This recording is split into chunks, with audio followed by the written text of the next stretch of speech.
আসসালামু আলাইকুম।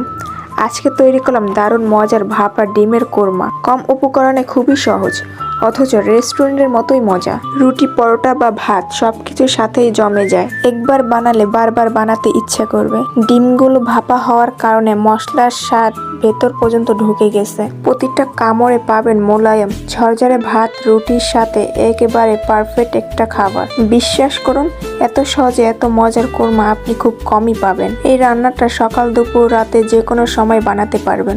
ঘরে অতিথি আসলেও এই ডিমের কোরমাটা আপনি বানাতে পারবেন। আমি যতটা ভালোবাসা দিয়ে রান্না করেছি, আশা করি আপনাদেরও ঠিক ততটাই ভালো লাগবে। একবার ট্রাই করে দেখুন, নিজেরাই বুঝে যাবেন ভাপা ডিমের কোরমার আসল মজা কি। ভিডিওটা যদি আপনাদের ভালো লেগে থাকে তাহলে লাইক, কমেন্ট আর শেয়ার করতে ভুলবেন না। আমার এমন আরো মজার রেসিপি দেখতে চাইলে আমার পেজটা অবশ্যই ফলো করে রাখবেন। ধন্যবাদ সবাইকে। আবার দেখা হবে নতুন রেসিপি নিয়ে।